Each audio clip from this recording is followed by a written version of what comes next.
4 दुकान घूमने के बाद लक्ष्मी को ये चेन पसंद आई है। फैक्ट्री में काम करने वालों को भी आप परिवार की तरह ख्याल रखती हैं। काम करने वाले के बच्चों को पढ़ाई और घर ये सब देने के लिए दिल भी बहुत बड़ा चाहिए होता है। ऐसा करना इतना आसान नहीं, लेकिन ये सब करना इनको बहुत अच्छा लगता है। थैंक यू मैडम जी, आप हमारे लिए इतना कर रही हैं। हमारी मैडम बहुत ग्रेट है। मैं भी आती हूँ। प्रेम, हैं? एक बात तो बता, हाँ, बोल। खाने में अच्छा क्या है? एक थप्पड़ खाएगा वही सबसे अच्छा है। अच्छा? बैठिए ना आंटी। क्या बात है, यहाँ कुछ सीरियस बातें चल रही हैं क्या? ऐसा कुछ नहीं, बस ऐसे ही। फ्रिज के अंदर अगर दूध का पैकेट रखना भूल जाते हैं तो हम 5-10 मिनट तक बात करते रहते हैं। मगर आप तो अकेली ही फैक्ट्री और बिजनेस का सारा काम कैसे संभालती हो? ओह अच्छा, आध्या की वजह से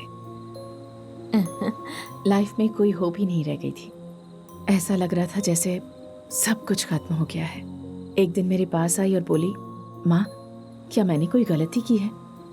मैंने कहा ये क्या कह रही हो? तो इसने क्या कहा पता है? तुम ही मेरी दुनिया हो, ऐसा कहती हो ना। अगर ये सच है तो मुझे बता दो माँ। अगर मुझसे कोई गलती हुई है तो वो गलती दोबारा ना दोहराऊं, इस बात का मैं ध्यान रखूंगी। उस पल मुझे समझ में आया कि जिंदगी जीने के लिए मुझे एक मकसद मिल गया है, और वो है मेरी बेटी आध्या।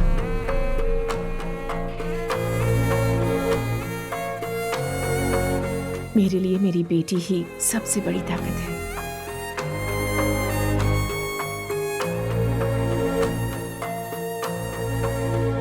वैसे आप लोगों ने भी चिरू को बहुत अच्छे संस्कार दिए हैं, बहुत अच्छी परवरिश की है इसकी।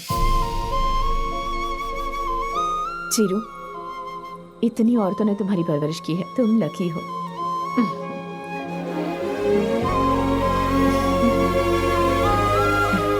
जमीन जायदाद पैसे तो कोई भी कमा सकता है, पर एक औरत के विश्वास को जीतने के लिए कैरेक्टर अच्छा होना चाहिए। किसी भी परिस्थिति में उसे कोई तकलीफ ना हो, इस बात का ख्याल रखना चाहिए।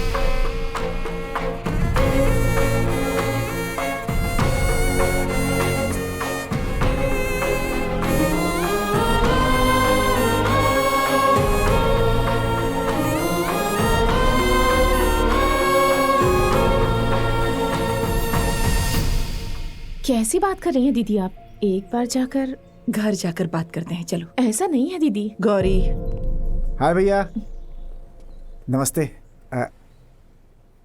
आप सब लोग मैडम के घर नहीं गए क्या? वो पद्मा मैडम। बकुला,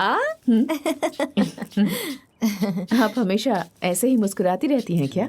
हाँ, मैं भी पहले इन सब के जैसी ही थी।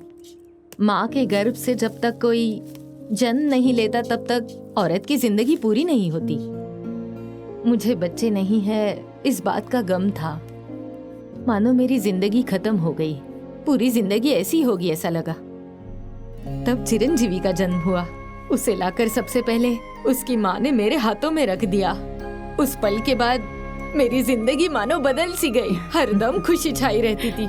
ये खुशी मेरी नहीं उनकी है।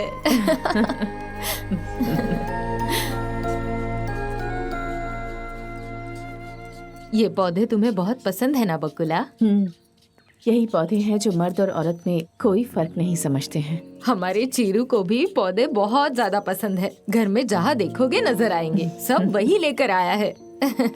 इनकी वजह से घर अलग ही दिखता है। चीरू तो दिन भर मस्ती करता है। हंसे बिना हम लोग 1 मिनट भी नहीं रहते। आप एक बार अगर हमारे घर पर आओगे ना तो फैक्ट्री वगैरह कुछ नहीं चाहिए ऐसा बोलकर वही रह जाओगी। वक्त निकाल कर एक बार जरूर आऊंगी। एक ही बार क्यों बकुला? बस तुम्हारे हाँ की जरूरत है। आद्या का घर तुम्हारा घर नहीं होगा क्या? हमारे चीरू की तो आद्या जान है। आद्या को भी हमारा चीरू बहुत पसंद है, लेकिन तुम्हारे बारे में सोचकर आद्या चीरू से मिलती नहीं है। इसीलिए हमने चीरू को आपसे मिलने भेजा।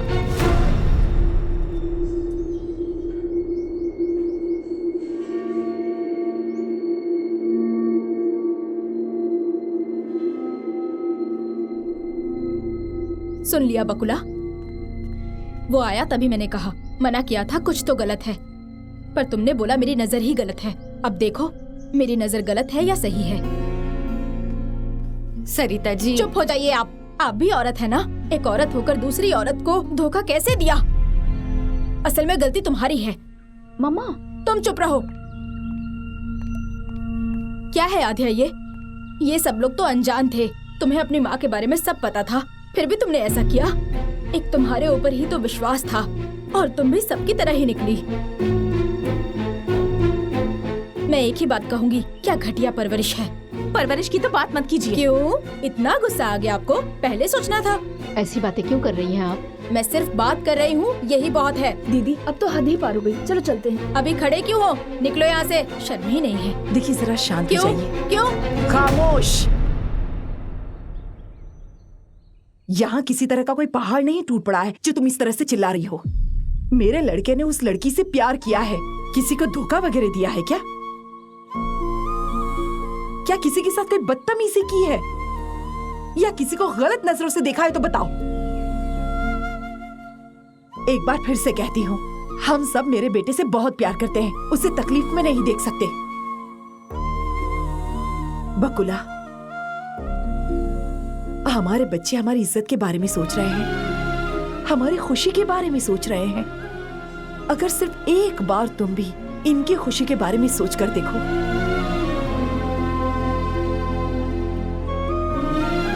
मैं चीरू को कभी तकलीफ में नहीं देख सकती। ऐसे में अगर उसे कोई दर्द हुआ, चाहे वजह कुछ भी हो, मेरी तो जान निकल जाएगी। बकुला, उम्र में तुम छोटी हो, लेकिन मैं तुम्हारे सामने हाथ जोड़ती हूँ।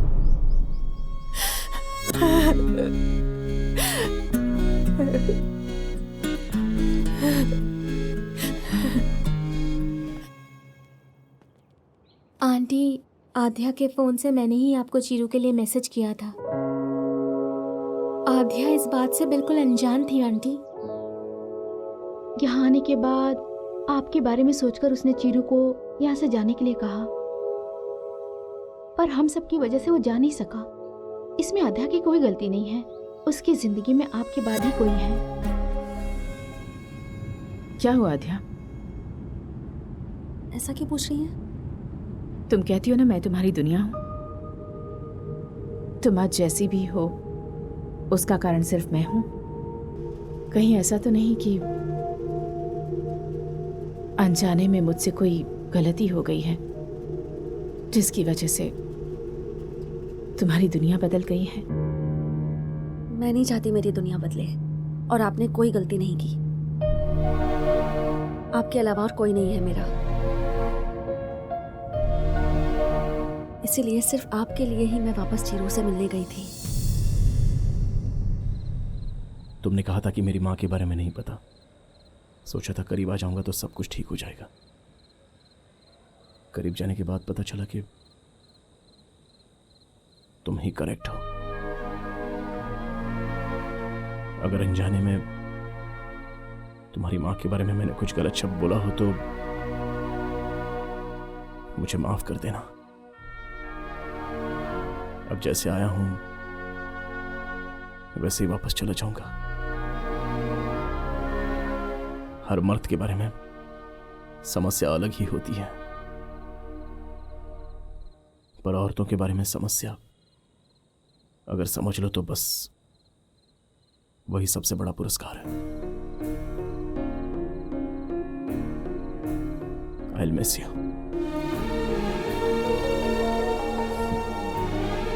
कोई अगर किसी से प्यार करता है तो आई लव यू बोलता है,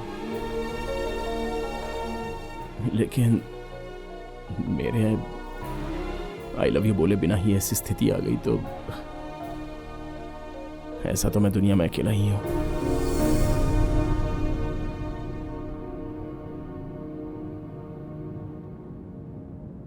आज तक सिर्फ मैं ही आपके बारे में सोचती थी मम्मी, लेकिन इस बारे में मेरे अलावा और भी किसी ने सोचा, और उसके बाद ये सब हो गया। पर अब तो हो चुका है ना, तो अब जाने दीजिए। आंटी ने मुझे चेन दी थी, बस वही लौटानी है। कीर्तना के हाथ भिजवा दूंगी, आप फिक्र मत कीजिए।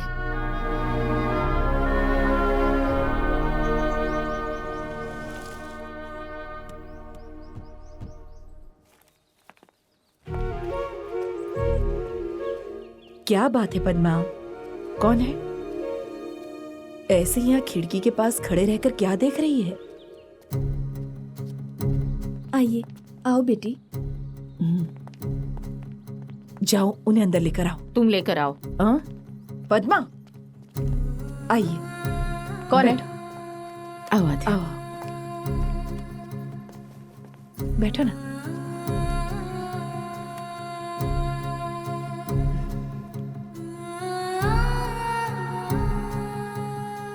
चीरू से नंबर लेकर तुमसे बात करने के बारे में ही सोच रही थी।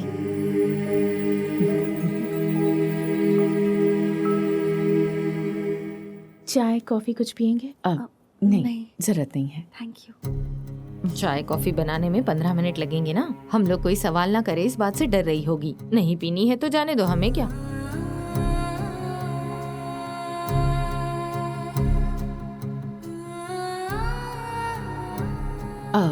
जब आप लोग आए थे तब आपकी चेन हमारे यहाँ रह गई थी, तो हमने सोचा कि आपको देते हुए जाए।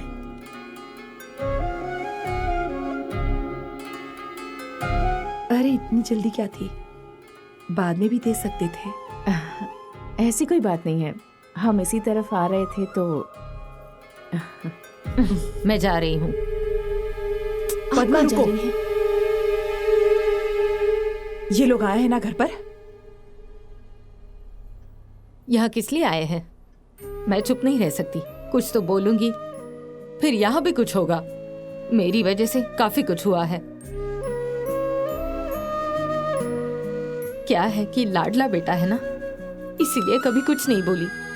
उसने अगर पूछा, पद्मा माँ मैंने तुम्हारे पेट से जन्म नहीं लिया, इसीलिए तुमने ऐसा किया ना, तो मैं क्या जवाब देती? मैं बर्दाश्त ही नहीं कर पाती। जो सबके दिल में था बस वही कहा मैंने। उसके लिए मैंने कितना कुछ सुना। कौन थी वो? छोटे बाल थे जिसके कंधे तक बाल है, कौन थी वो? सरिता को वो नहीं कहना चाहिए था, मैं मानती हूँ। बात वो नहीं है। सरिता ने जो बातें की उसका दुख नहीं है मुझे, लेकिन उस वक्त आप चुप थी, इस बात का दुख है। क्या बात करती मैं पद्मा? मेरी जगह अगर तुम होती तो तुम भी चुप ही रहती। मेरा पास तुमसे अलग है। मेरी जिंदगी में तुम्हारी तरह 10 लोग नहीं हैं। जिंदगी में हर एक कदम सोच समझ कर उठाना पड़ता है। सब कुछ खुद करना पड़ता है। नहीं कर पाई तो किसी और के सामने मदद के लिए हाथ फैलाना पड़ता है। हर आदमी को औरतों की इज्जत करनी चाहिए, लेकिन मैंने एक ऐसे इंसान से शादी की जिसने मेरी कभी इज्जत नहीं की, इसलिए मर्दों से विश्वास उठ गया। मैं जिंदगी भर रोती रही। घर वालों ने भी मेरा साथ छोड़ दिया, किसी ने मदद नहीं की। रिश्तेदारों ने भी मुझसे मुंह फेर लिया ताकि आगे चलकर उनसे पैसों की मदद न मांगूं। किसी ने भी मेरी मदद नहीं की उस वक्त। सब दूर हो गए। लेकिन बिना रुके मैंने कदम आगे बढ़ाए। एक एक कदम मेरे लिए मुश्किल था। जब जरूरत के वक्त पर अपनों ने ही मुझसे मुंह फेर लिया तो मैं किस पर विश्वास करूं? इसलिए मैंने सबसे रिश्ता तोड़ लिया। बहुत सालों के बाद चीरू पर विश्वास किया। आप लोगों के करीब आई तो फिर मैं उस दिन क्या कहती? तुमने क्या एक्सपेक्ट किया था पद्मा? हाँ बकुला, तुम अकेली हो और हम यहाँ 10 हैं और 10 के 10 सब बराबर हैं। चिरू चाहता तो कुछ भी कर सकता था। हमारे लाख मना करने के बावजूद वो किसी से भी शादी कर सकता था। आद्या भी चाहती तो यही सोच सकती थी, लेकिन इसने सोचा कि तुम बिल्कुल सही हो, तुम्हारे अलावा इसका और कोई भी नहीं, इसलिए चिरू को भूल जाने को कहा। इन दोनों ने खुद से ज्यादा हमें इंपॉर्टेंस दी है। अपने प्यार के बारे में ना सोचकर हम लोगों के बारे में सोचा। ऐसे बच्चे तो बड़ी किस्मत वालों को मिलते हैं बकुला। हम तो इनका भला चाहते थे कि ये खुश रहें, बस यही सोचा था हमने। क्या मैंने ये नहीं सोचा कहीं मैं दुखी ना हो जाऊं इस वजह से? इसने अपनी खुशियों को नहीं बांटा। मैंने इसके साथ गलत किया, पर इसने अपना गुस्सा भी नहीं दिखाया। अंदर ही अंदर घुटती रही बस। इतनी तकलीफ देने के बाद भी भगवान ने मुझे ऐसी बेटी दी, ये जानने के बाद तो मम्मी, ये सब अभी क्यों? आज मुझे मत रोको। अगर आज मैंने ये सब नहीं कहा तो तुम्हारे साथ नाइंसाफी होगी।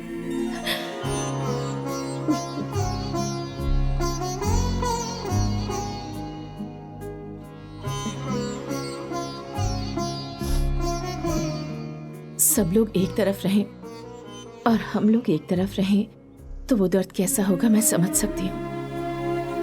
जब प्रवलिका बिल्कुल अकेली थी तब चीरू ने उसका साथ दिया, उसे उसके प्यार से मिलाने की कोशिश की, तभी समझ गई कि वो अलग है।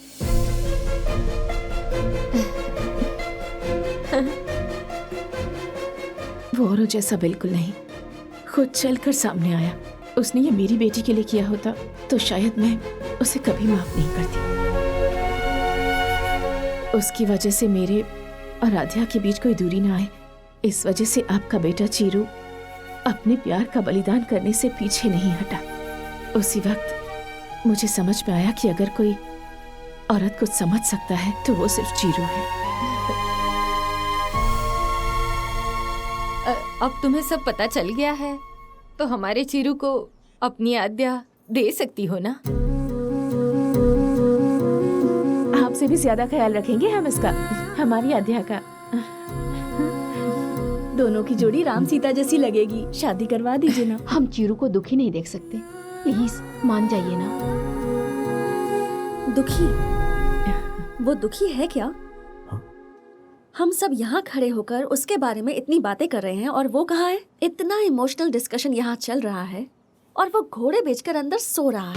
वो बिल्कुल दुखी नहीं है। अब फिर से इसको क्या हो गया? ना उसे दुख है ना उसे मुझसे प्यार है। चलिए मम्मी चलते हैं। सब ठीक होने के बाद इन औरत लोगों का ना। नहीं, कौन आंटी, बोला मैं हम सो गया हूँ? चलते हैं। हाँ? कौन बोला मैं सो गया हूँ? 4 महीने हुए मुझे सोए हुए। पता नहीं कौन से मुहूर्त में इसे देखा था, तब से नींद ही नहीं आ रही है। आंखें लाल क्यों पूछती हो तो? शैम्पू आंखों में गिर गया, ऐसा झूठ बोलना पड़ता है मुझे। छी, अभी तक मेरी शादी नहीं हुई तो इसकी वजह सिर्फ तुम ग्रेट औरतें हो और उसके अंदर अभी आपका एडिशन हो गया है और ये तो बहुत महान है। क्या कह रही थी मुझे कि मेरी माँ ही मेरी सबसे बड़ी दुनिया है? इतना बोल दिया तो हो गया क्या? और तुम सब लोग भी बहुत ग्रेट हो, बस मैं ही एक बेवकूफ हूं यहाँ। अरे छोटा सा बच्चा है, बहुत शरीफ है, ऐसा हो गया तो तुम्हें जरा भी दया नहीं आई मुझ पर? अब औरतों से युद्ध करने की ताकत ना मुझ में तो नहीं है। तुम लोगों को समझने के लिए भगवान ने इतना दिमाग किसी में भी नहीं दिया है। हाँ, लेकिन एक बात मैं जानता हूँ, औरतों आप लोगों को प्रणाम। सासू माँ सॉरी मुझे माफ करना, बस आपकी बेटी मुझे दे दीजिए, मैं उसको बहुत चाहता हूँ, प्लीज इसको भेज दो ना। आओ ना। खुश रहो।